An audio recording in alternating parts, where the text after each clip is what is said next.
Okay, so yes, it's nice to see everyone again. So nice to be back.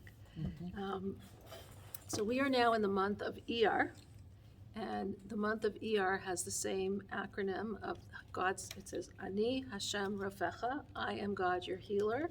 And so this is a month of healing, emotional healing, physical healing, any kind of spiritual healing, any kind of healing that, and I'm sure we all need healing of some sort. So this is the month of healing. This is the month of the energy is healing. God heals us. And I was thinking a little bit about why is it the month of healing? You know, what's so special about this month that makes it a month of healing?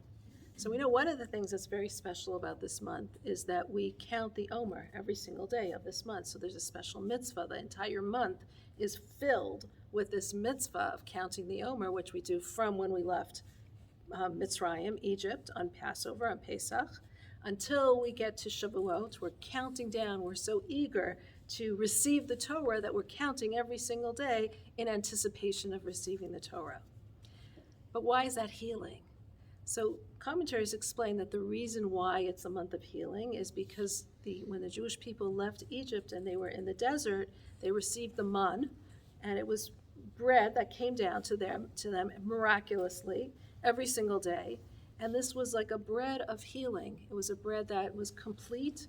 A person didn't need to go to the bathroom because all the nutrients were completely absorbed in the body. There was no waste. And this was a very miraculous healing kind of food that they were eating. We know that you are what you eat. So we know that when we eat good spiritual foods and things that are wholesome for us, it actually heals us. And so that's why this month reflects that time period when they received the man and this month of healing. But if we look a little deeper, I was thinking about this. Why is it that now it's still this month of healing? I mean, we're remembering, of course, what the manna was, but what is it that we have that's healing nowadays? And I was thinking that perhaps we could say that when the Jewish people were in Egypt, well, the Jewish people really started from Avraham and Sarah, right? That was the seeds were kind of planted with Avraham and Sarah. And then we kind of gestated. You know, we're talking about giving birth, and we gestated in the darkness of Mitzrayim, of Egypt, for many, many years, for a couple of hundred years.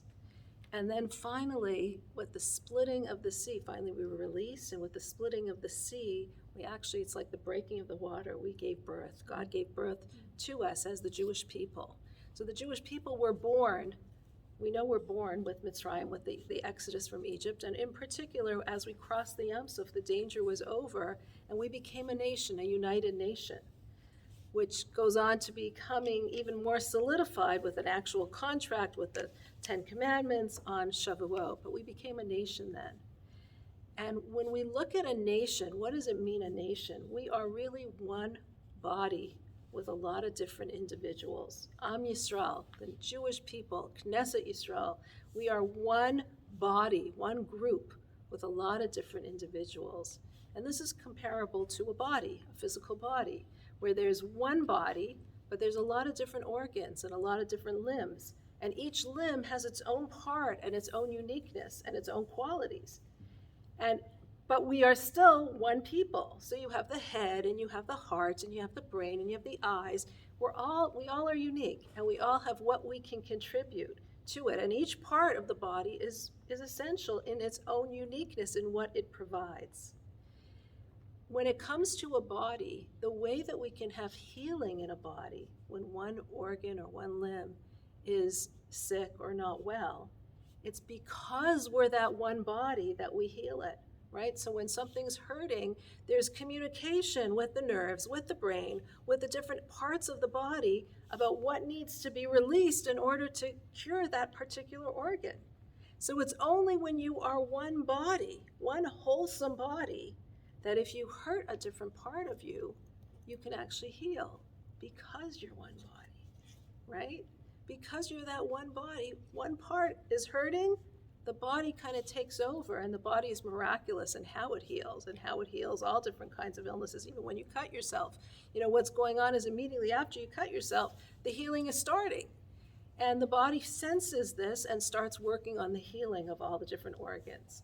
So because we are now one nation, one people, as the Jewish people, because we were given birth to the Jewish people as we left Egypt, as we crossed over the Yam Suf, the sea. We are now one body, one nation with one body, with many parts of us, but one cosmic, complete body. And therefore, if one of us is sick, we can heal that person. If one of us is ill, we can heal that person, because we all contribute to the grand whole. So for example, we say Tehillim, we pray for people. What does it mean that we're praying for people? How will it help if I pray for somebody else that's ill? Or sometimes we say, okay, I'm going to do a mitzvah for that person. I'm going to bake challah, and nowadays they have all these lists of people, 40 names of challah in the schus of this person, because this person needs a refuah shlema, a healing, or because this person needs a shidduch, they need to find their match. We're doing all these good things for the sake of other people. How does it help? Hello. How does it help for me as an individual, to do something for somebody else? How does it help for me to pray for somebody else? What does that mean? And the reason why it helps for me to do something good for the sake of that person is because we are all one whole. We're each different components, but all Klal Yisrael, all the Jewish people, are one body. And if one person is healing, another person can heal them. If one person is lacking in something, another one could heal them. That is what it means to be a nation, that we're all connected and we're all capable of helping one another, spiritually, physically, in all ways. And that's why perhaps this month of Iyar is called the month of healing, because it's in this month that we had the ability, we became a nation. We only became a nation after we left Egypt. Until then, we were all individuals. We might have been related individuals, we might have been a family, we might have been a tribe, but we were all individuals. Something miraculous happened after we left Egypt, after we crossed the Yam Suf, and that is that we became this cohesive nation, and that nation is capable of doing one for the other.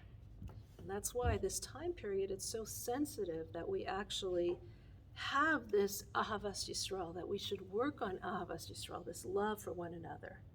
And we know during this time period, something actually sad happened. We're actually in semi-mourning during this time period, because the students of Rabbi Akiva, it says they were killed off in a plague. Tens of thousands of students were killed off in a plague during this time, from Pesach till Shavuot. The only day that no one was dying was on Lag BaOmer, and that's why Lag BaOmer is coming up, and that's when we make a whole celebration and we go out in the field. It's also the day of the death of Rabbi Shimon Bar Yochai, who said this should be a day of happiness. So on that day, the plague stopped. And why were the students of Rabbi Akiva dying during this time period? And it says because they did not give respect one to the other. Shelo nahugu kavod ze lezeh.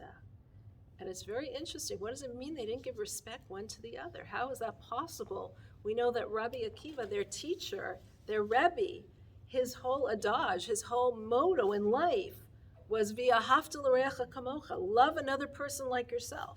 So how is it possible that his own students didn't give respect to one another?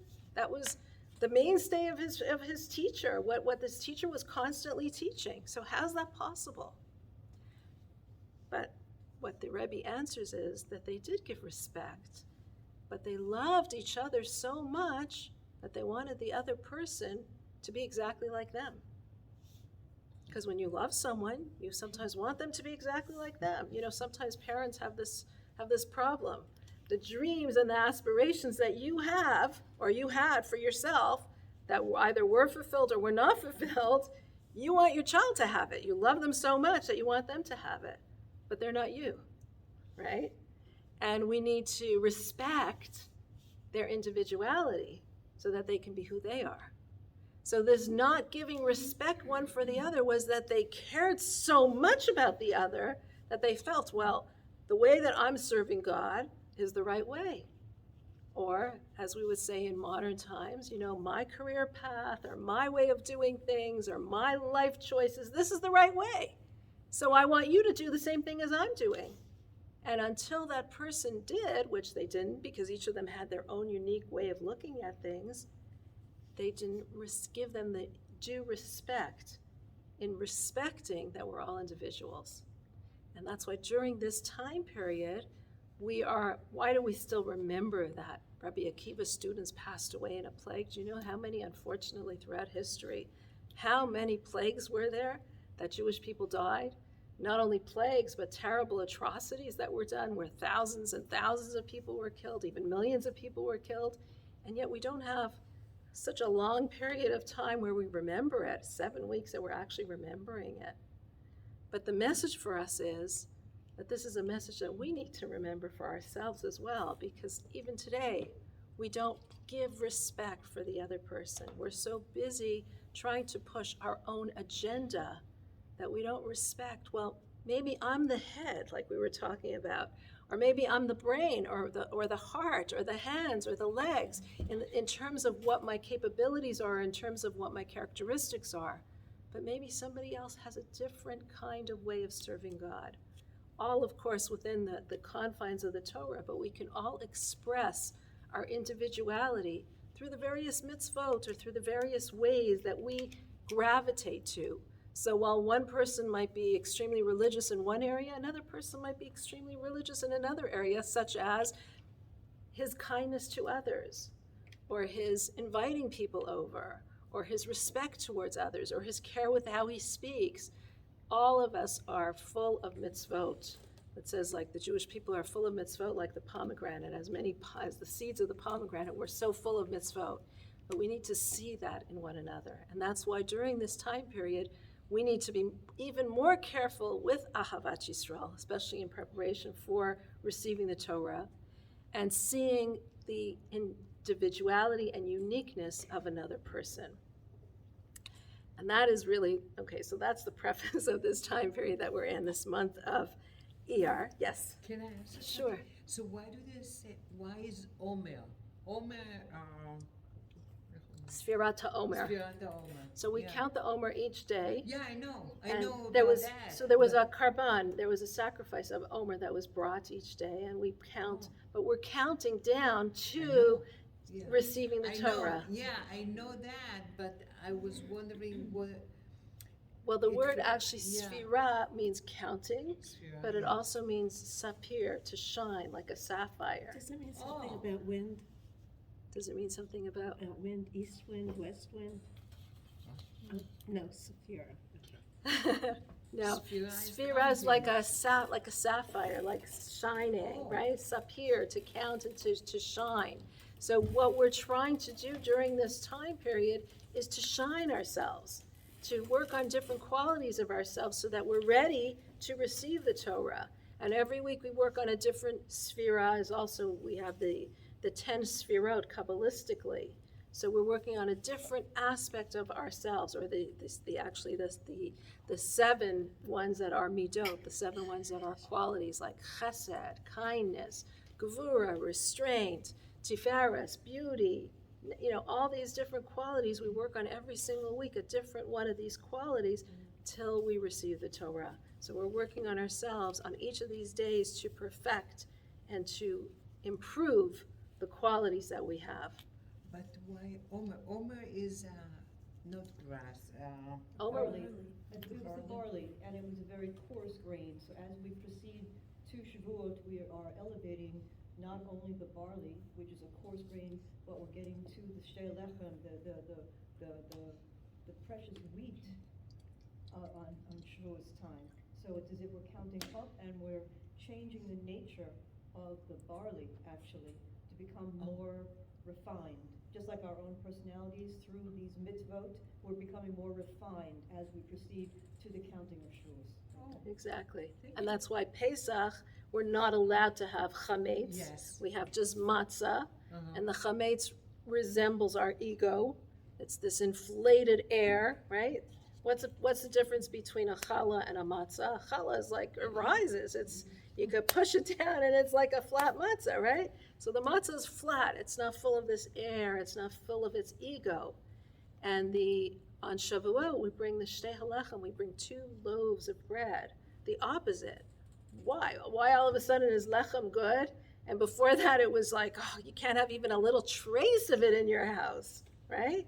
Because the idea is that now that you've worked on yourself and you've worked on your characteristics, ego is something positive if it's used properly, if it's used appropriately, right? You can now use your qualities in a positive way. And that's what we're hopefully working on from Pesach until we get to Shavuot. Working on those different qualities, working on those characteristics so that we can actually use them in a positive way. So why is it that I know in Israel you cannot get married between Pesach and Shavuot except Lag BaOmer and Rosh Chodesh? So that is because of the students of Rabbi Akiva, because it's a Okay. semi-mourning period. And that's why we don't take haircuts during this period, and we don't Okay. listen to music. We don't do any celebrations Yeah, during that exactly. time. Yeah. Exactly. And the reason is because we need to work as well on that aspect of understanding and giving respect and honor to each and every one of us. So it actually, both workings can coincide. And I have another question. I don't know if it's about Shavuot. Why? I know in Israel it's very custom to eat dairy food. Why? Right. So the What- reason what's why the we reason? eat dairy, one of the reasons, there's a few reasons given, but one of the reasons is we had just received the Torah, right? And so there's a lot of laws in terms of eating meat, separating it and the kashrut okay. and slaughtering it. So we weren't able to do that. We had just I received see, the okay. Torah, so immediately we're just eating the. Okay. But there's Kabbalistic reasons and other reasons as well. But that's in short, yeah. Okay. Okay, so that's what we are in right now. And let's connect this to this week's Torah portion, which is Acharei and Kedoshim. And the Torah portion of Acharei, it starts off, Acharei means after the death. It starts off with the death of the sons of Aharon, Nadav and Avihu had died. And why did they die? It says they died because they brought an offering that they weren't supposed to bring to God. And let's remember again when this was happening. The Jewish people again had all the way back from Abraham. They finally went into Egypt, the fathers, and they go into Egypt, and they're coming out of Egypt, and finally they're doing the purpose of what they became. They received the Torah, and now they're building this Mishkan, this home for God, this tabernacle, this home for God, in order to bring sacrifices and in order to have this relationship with Him. And right as they're about to commemorate this, they're making this Chanukah Habayis. They're opening up the house for the first time. This Mishkan is being used for the first time, and it's a time of tremendous joy, culminating such a long period from their origin until this very day. They're finally making this home for God in this world. And as they're about to celebrate this festivity, these two sons of Aharon bring this offering, and they're killed instantly. And Moshe tells Aharon that the reason he thought that God had told him previously that Bikrovai Akadesh, with those who are close to me, I will sanctify my name. And Moshe said he thought when God said this that God was talking about either him or Aharon, that either one of them would somehow sanctify God's name. But now he sees that this happened through Aharon's sons, Nadav and Avihu. So there's a lot to unpack here. What's going on here? Why is this happening at such a moment of celebration? And what exactly is happening? What did these two sons of Aharon do that they went into the Holy of Holies and they brought this sacrifice and they weren't commanded to bring it? And so God is saying, that's it, and He immediately takes them away. He immediately kills them. So the commentaries explain what were these two sons of Aharon doing? And according to the commentaries, they say that they sinned by a couple of things that they did. Number one, that they entered into the Holy of Holies when they shouldn't have been, because only when God calls us only the Kohen Gadol could actually enter into this holy, holy room. It says they were not wearing the priestly garments when they entered. It says they also did not have children, and they didn't marry, and they didn't have children. So these things that are particularly mentioned as the 4 different sins that these sons did, and that's why they deserved this death. Some say as well that they were intoxicated when they entered, when they brought in the offering. So how could we reconcile these great individuals with doing these things? What does this mean? What do these things mean? So the Rebbe explains that what it means is that they didn't actually do these things, but there was a mindset that they had. And their mindset is what caused them to act in a way that seemingly was like this. What was their mindset? Their mindset was, we are so yearning to get close to God that we want to escape the confines of this world and just attach ourselves to God. We have such a desire to connect with God that they didn't understand that the way that we connect with God is not by leaving this world. You know, in some religions, the very religious leader, what does he do? He meditates on some mountaintop away from humanity.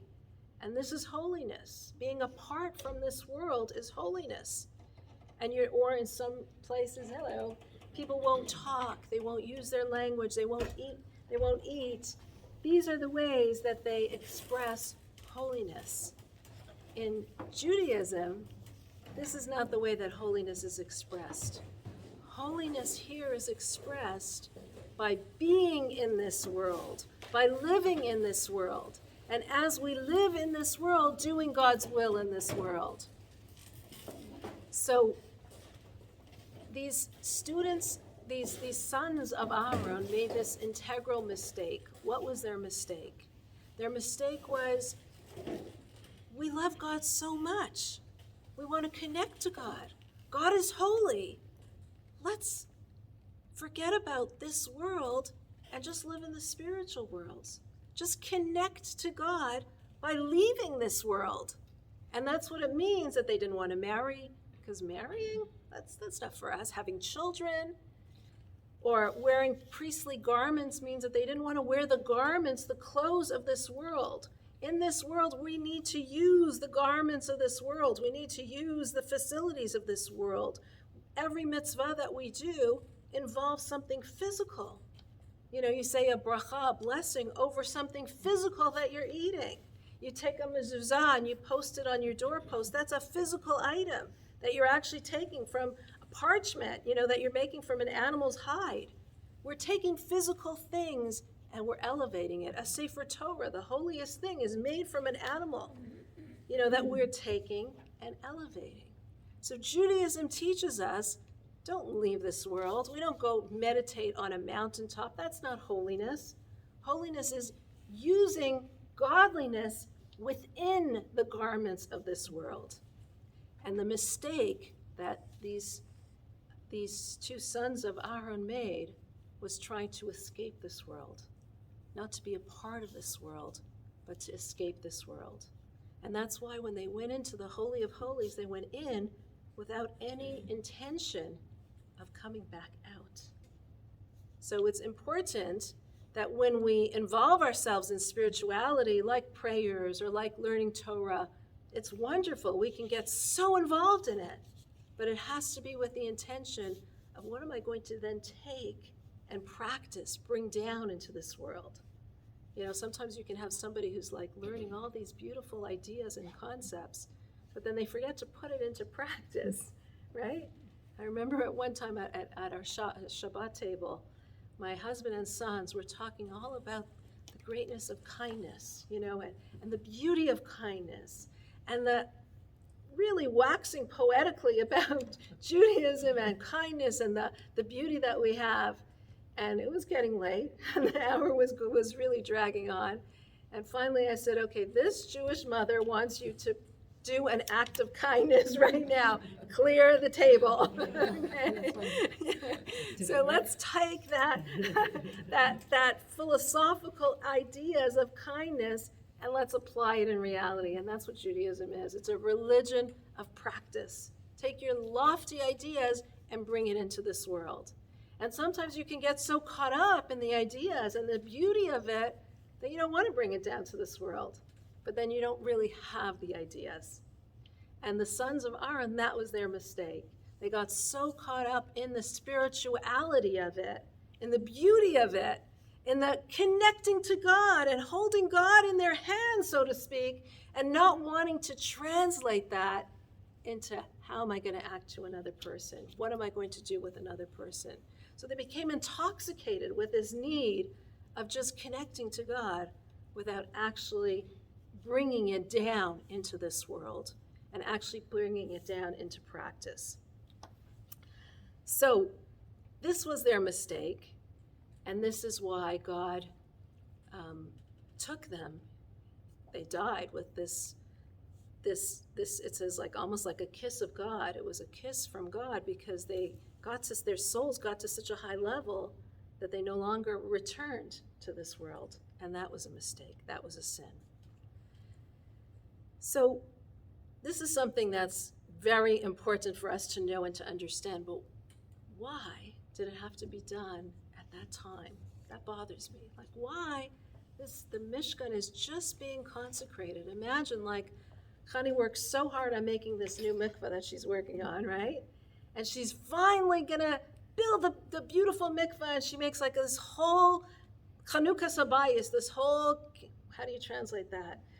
Dedication ceremony, to commemorate the building of it.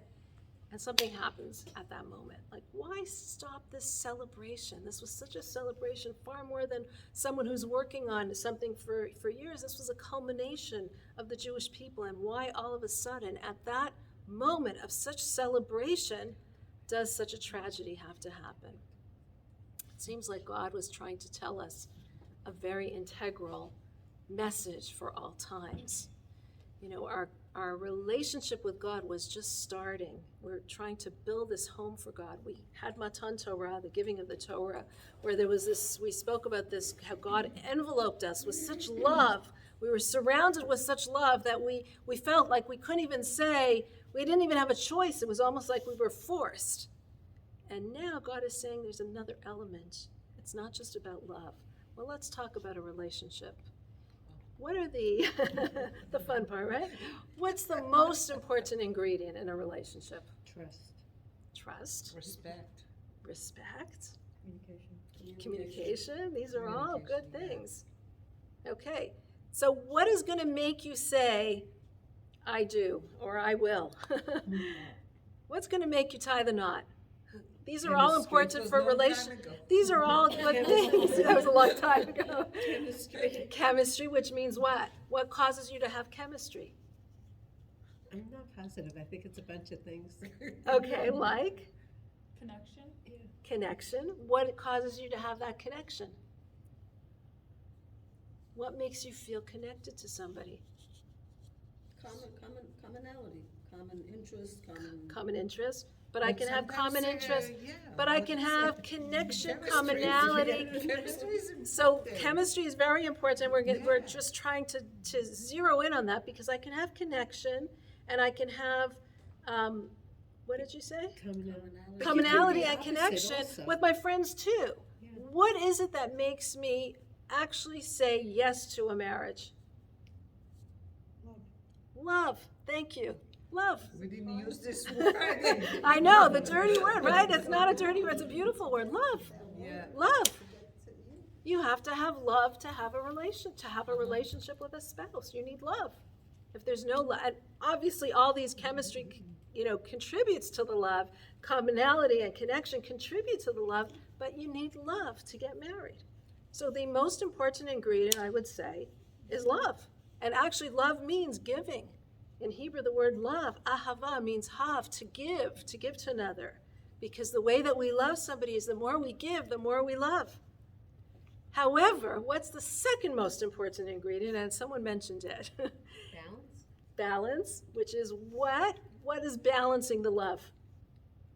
There's love and then respect. Because what's the difference between love and respect? This is mental, this is the logic, and one is the chemistry. Okay. Okay. Well, love is a lot more than just the chemistry. Love is like this outpouring, this need to give, this need to reach out to somebody. And in the Sfirot, we said we're in the Sfirot, so the first week of the Sfirot is Chesed, which means this outpouring towards another, this giving to another. What's wrong with just love? Why do we need respect? You can't just live on love. Why? No, because that sort of wears off after a while, and what's left? And what if it doesn't wear off? Is it enough? No. Why?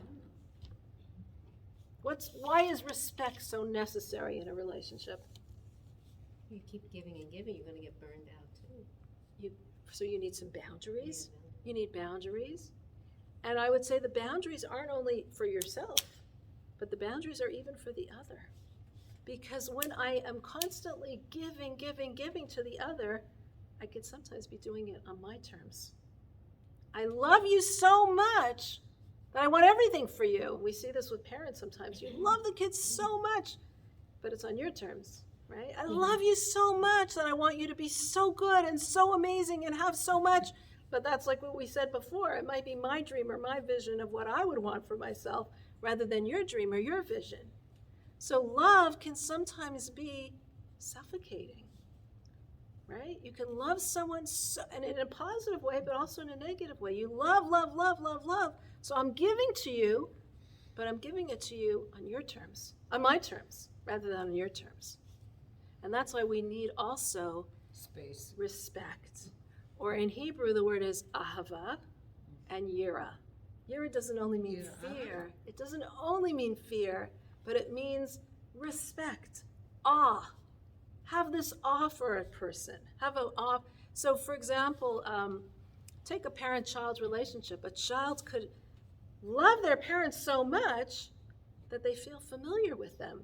There's a familiarity. There's like, we're buddies, right? We're buddies. Hi, Ma, how you doing? So when my mother says to me to do something, yeah, okay, today, tomorrow, next week, the love is always there. I take it for granted. Love can cause us to take things for granted in spousal relationships as well. We can feel, well, she's asking me to take out the garbage. Yeah, I can do it now. I can do it tomorrow. The love is going to be there anyways. There isn't this awe. I don't know. It wears off. No, I have all the intentions to do it, but there's not that awe. There's not that awe that's propelling me to do it. It's interesting because in Judaism, when we talk about our relationship with God, we have a lot of different metaphors for the relationship. We have, for example, we say Avinu Malkeinu. There's so many that God's our Father, a father and son relationship, or father and child relationship. But then there's also Malkeinu, God's our King. And we talk about us being Avadim, God's servant. We have also spousal relationship, how God is my beloved and we are God's beloved. So we have a lot of different metaphors. And when you think about it, okay, so I understand a parent-child relationship. You know, the love is constant, it's always there, it's steadfast. That's a really nice one. I understand as well the spousal relationship. It's a more fiery kind of relationship. It kind of grows and sometimes gets really hot and sometimes a little cooler.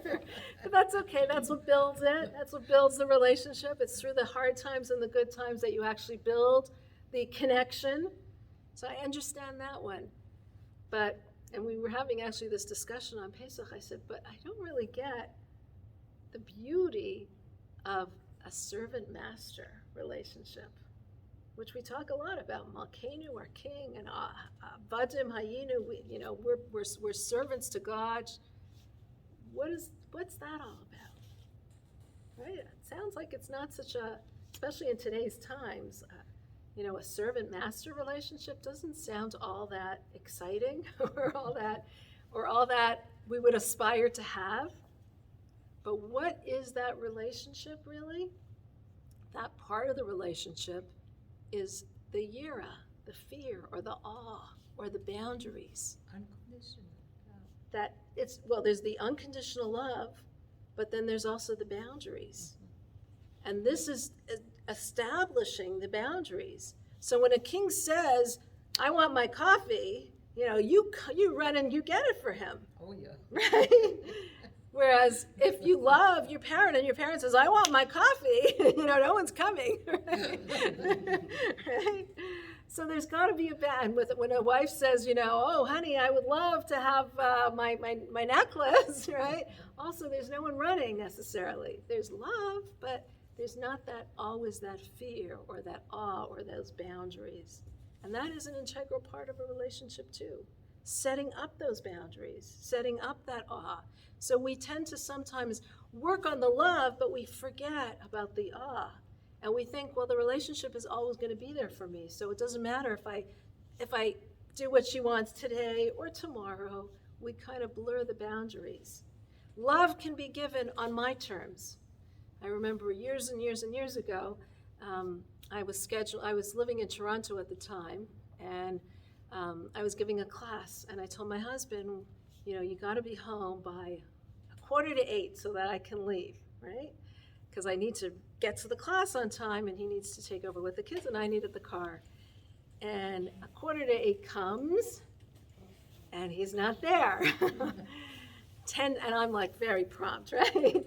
10 to 8, and he's still not there. 5 to 8, and I'm like fuming, pacing back and forth, looking out the window. Where is he already? And there's no one there. No one's coming. Finally, 8 o'clock, he saunters in. He comes in, and he has this lovely bouquet of flowers. Wow. He says, oh, I saw it on the way, and I know how much you love roses, so I stopped, and I got it for you. And what do you think I did? Yeah, I took the flowers and threw them on the floor or dumped them like, excuse me, you'll hear about this later, and I ran out the door, right? So that is an expression of love, tremendous love, but no awe, no boundaries. It's love on your terms, right? It worked well because I actually went to the class, and at the class someone was asking me about mitzvot and why we have to do all these specific, why does God ask us for all these specific commandments in our lives? Let's just have love for God in our hearts. Let's just be loving Jews who just feel this tremendous love. Why does God specify all these laws? And I gave them that example of what had happened with the flowers. I said, that's why we need it, because God is telling us, this is how you have a relationship with me. It's not all about just feeling this love. That's what my husband felt, this tremendous love. He knows I love flowers, so he's giving them to me. But it was the wrong time, the wrong place, the wrong way, right? When I came home, there was the flowers were set up with a nice apology letter. It was beautiful. And I did write about this, and my husband said it's fine for me to write and publicize it. So you can see how strong our relationship is now. But that was a good example about love without the awe. And so back to this Torah portion, because the time is running away with us, back to this Torah portion, we see that God is trying to tell us at the very beginning that having a relationship of tremendous love is great. That's what Matan Torah was. God surrounded us with this love, so much love, that we almost felt like we were forced to say yes, because how could we not, right? How can we not say yes? And now God is saying, okay, in addition to the love, there also has to be this awe, this yira, this fear, this boundaries. It's not only on your terms, it's how it has to be done. So you can't just give this sacrifice whenever you want. You can't just try to get close to me without doing what I actually tell you, which is working in this world, being holy in this world.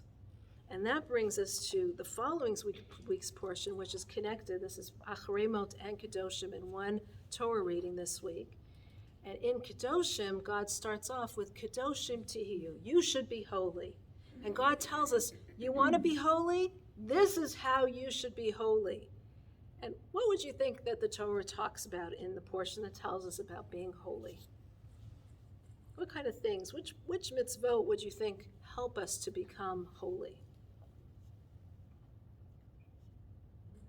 What we eat, Sorry? what we eat. What we eat? Why would you think that? I don't know, it goes into the body. Oh, that's good. That's very good. Yeah. So yeah, it actually goes into very specific laws like honoring our parents, keeping Shabbat, like very specific laws that are talking about being holy, how we can be holy. And we would think, so it talks about things like do not steal, honor your father and mother. That's the The Ten Commandments. Well, part of the, but this is after that. It talks about charity to the needy, do not deal falsely, do not lie, do not create idols. These do not defraud your neighbor or rob him. The wages of one who is hired shall not remain with you overnight until the morning. Make sure you pay him. Very specific, nitty-gritty details. We wouldn't think that this is what classifies somebody as holy. Like holy is like, okay, sit down all day long and meditate, pray, do all these holy stuff. But this is how God says this is how you should be holy. Very specific laws. You want to be holy? Be kind to your neighbor. You want to be holy? Don't keep the wages of the person who you've hired till the next day. Pay him on that day. You want to be holy? Honor your parents. When they tell you to do something, go and do it. This is how you can be holy. This is what holiness in Judaism means. Taking the ahava, taking the love for God, and translating it into specific boundaries in how you relate to people. And I just want to leave you with one last thought, and that is in this Torah portion, it starts off with Kedoshim tihiyu. You should be holy, ki kadosh ani, because I am holy. God is telling us, be holy because I am holy. You want to connect to me? This is how you can connect to me. Be holy. And then it goes on to list all the different ways of being holy. But I love this explanation of Kedoshim tihiyu ki kadosh ani. Be holy because I am holy. So Rashi on this explains, be holy. He says, Yachal kamoni. You might think that you can be like me, holy like I am. Talmud Lomar, therefore the pasuk teaches us, ki kadosh ani, I am holy. Only God is holy. In other words, we might think we could be holy like God. No one's as holy as God. Only God is so holy. But there's a Rebbe who's called the Rizhner Rebbe who takes this verse and turns it on its heels. And this is what he explains for this verse. He says, Yachal kamoni, Kedoshim tihiyu, you should be holy. How should you be holy? Yachal kamoni, by thinking that you are like me. Talmud Lomar, train yourself to say, Ki kadosh ani, I am holy. What this Rizhner Rebbe is saying to us is, how can we become holy? By training ourselves to say, we are holy. Imagine if we would say to ourselves, I am holy. How would our day look if we looked at ourselves as holy individuals? If we trained ourselves to think that at the deepest core of my being, there's this part of me that is kamoni, that is really godlike. This soul of mine is godlike. So I am a holy being. And therefore my actions need to reflect this. Imagine if we could raise our children or raise our students in a way that showed them that we thought they were really holy, that they're holy people, that they're special holy beings with a soul connected to God. Imagine if we trained ourselves to think of ourselves. Every day we thought of ourselves, I am really a holy person. Imagine what our day would look like. I'll just tell you a short story, a short episode. I was in CVS getting something, and the lady at the counter says, hi, how are you? I said, good, thank God. How are you? She says, good. And I said, thank God, right? So she knew I'm a religious person. So as I'm paying, she's like, would you want to donate $1 to charity? You know, they always try to get the dollar to charity.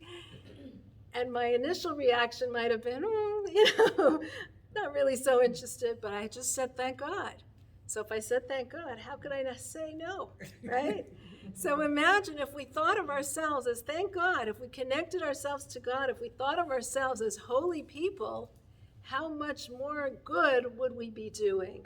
And that's what we're supposed to be doing. Yachal kamoni. Think that you are like me. Think that you are God-like. Think that you have that peace of God, that soul of God that is within you, is a piece of God. Realize that. Yachal kamoni. Talmud lomar. You train yourself to say, Ki kadosh ani. I am a member of this Jewish tribe, and therefore I am holy, and therefore my actions have to reflect that holiness. Wow. Yeah, that's pretty powerful. Okay, so what I'd like you to do now is I'd like you to think about should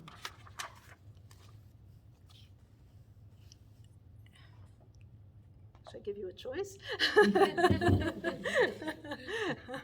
Okay, there's 2 exercises that you can do. One is think about if you said, I am holy, how would that change your actions? If you thought of yourself as a truly holy, because very often we think of ourselves as, who am I?